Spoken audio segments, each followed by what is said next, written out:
Hi friends, சாஸ்திரமும் சமையலும். நம்ம வந்து பார்த்திங்கன்னா ஈவினிங் ஸ்நாக்ஸு, காலையில் டிஃபன், குழந்தைங்க ஸ்கூலு காலேஜு கொண்டுட்டு போகிற மாதிரி நான் ரெடி பண்ணியிருக்கேங்க. ஒரு 3 நாள் ஒரு 3 வகையான இது ஈவினிங் ஸ்நாக்ஸும் மார்னிங் டிஃபனும் உங்களுக்கு காமிக்கிறேங்க. நீங்கள் பாருங்கள், நல்லா சூப்பராக இருக்கும். நீங்களே இதையே செஞ்சு பாருங்கள்.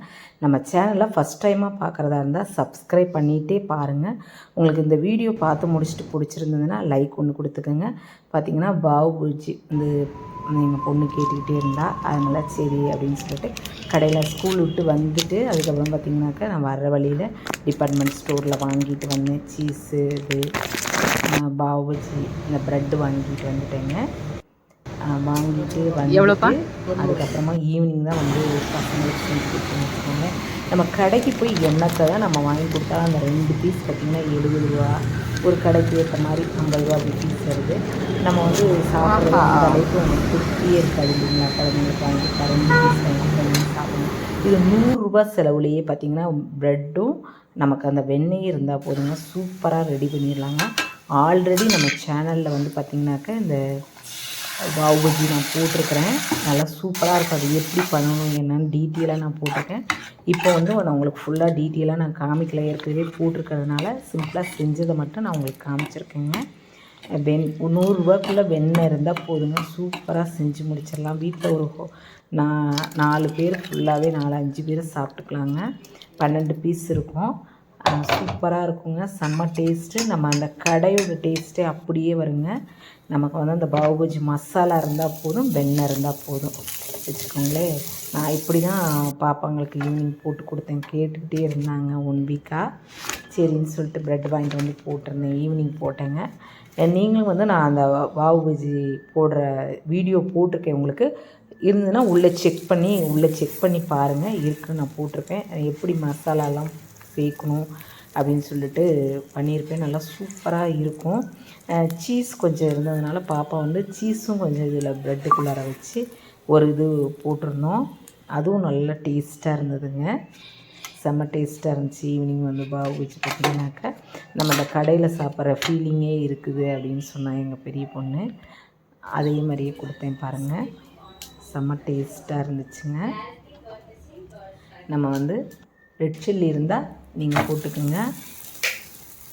நான் வந்து கொஞ்சம் மஞ்சத்தூள் அதிகமாக போட்டிருந்தேன், அதனால் இந்த கலரில் இருக்குது. இல்லைன்னா காஷ்மீரி மிளகாய் போட்டிருப்பேன், அது நல்லா சூப்பராக இருக்கும்னு வச்சுக்கோங்களேன். வாவா, சூப்பர். கொடுங்க, ரொம்ப பசிக்கு, நான் சாப்பிட்றேன். சாப்பிட்டு எப்படி இருக்குன்னு சொல்லு. சரி சரி, ஓகே. பச்சை மிளகாவா இது? சரி சரி சரி. எங்கள் பாப்பா சாப்பிட்டுட்டு சூப்பராக இருக்கு மம்மி அப்படின்னு சொல்லியிருந்தா, கடை டேஸ்ட்டு இருக்குது, சூப்பராக இருக்குதுன்னு சொல்லியிருந்தா.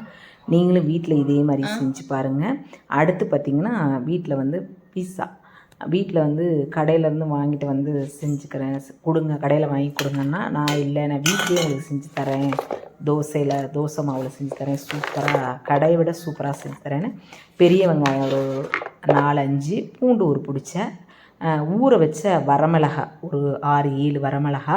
நம்ம இதில் வந்து பார்த்திங்கன்னா தண்ணி ஊற்றக்கூடாதுங்க, உப்பெல்லாம் போட்டுட்டு எண்ணெயிலேயே இதை நல்லா அரைச்சிட்டு இதில் கடுகு உளுந்தம்பருப்பு போட்டால் அடுத்த நாள் தோசைக்கு கூட வச்சுக்கலாம். 15 நாள் கிட்டத்தட்ட கெட்டே போகாதுங்க. நம்ம தண்ணி ஊற்றாமல் நல்லெண்ணெய் ஊற்றி அரைக்கிறதுனால சூப்பராக இருக்கும். காரமும் கண்ட்ரோலாகவே இருக்கும்னு வச்சுக்கோங்களேன். தோசைக்கல்லில் நல்லா வெந்நீர் தடவிக்கிட்டு அதுக்கப்புறம் நம்ம வீட்டில் இருக்கிற ஆர்டினரி தோசை மாவையே ஊற்றி நம்ம அந்த ரெட் சில்லி அரைச்சிருந்தோம் பார்த்திங்களா, அந்த பேஸ்ட்டு, பூண்டு பேஸ்ட்டு வந்து ஃபுல்லாக ஸ்ப்ரெட் பண்ணி விட்டு, வெங்காயம் உங்களுக்கு என்னென்ன குடமிளகா கிடைக்குதோ அதெல்லாம் போட்டுக்கோங்க. உங்களுக்கு வந்து கார்ன் இருந்துச்சுன்னா கூட வேக வச்சு போட்டுக்கோங்க, சூப்பராக இருக்கும். நான் சீஸ் போட்டுவிட்டு தக்காளி எல்லாம் போட்டு, ஆரிகான் இருந்தது அதுவும் லாஸ்ட்டாக போட்டுக்கிட்டோம்.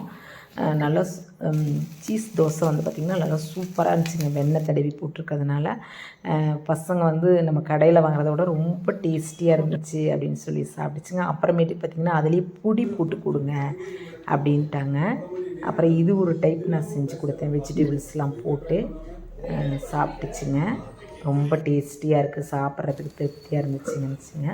அதுக்கப்புறம் பொடி போட்டு கொஞ்சம் சீஸையும் போட்டு இட்லி பொடி போட்டு சீஸும் போட்டு ஒரு 2 ரவுண்ட் கொடுத்தேன். அதுவும் பார்த்திங்கன்னா செம்ம டேஸ்டியாக இருந்துச்சு.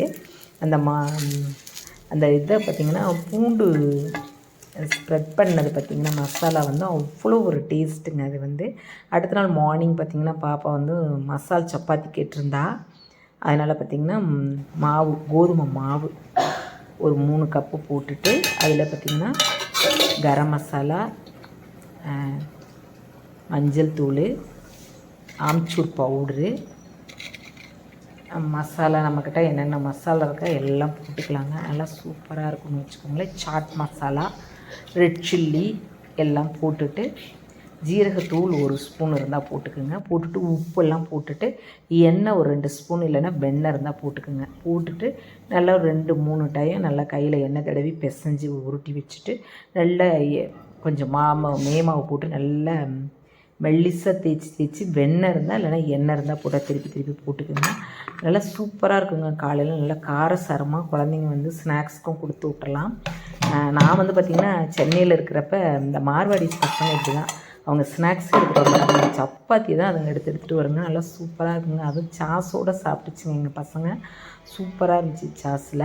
நான் வந்து புதினா சட்னி தான் நான் முன்னாடி போட்டிருந்தேன் பார்த்திங்கன்னா அதுதான் அரைச்சிருந்தேன். அதுக்கே அவ்வளோ டேஸ்ட்டாக இருந்துச்சு.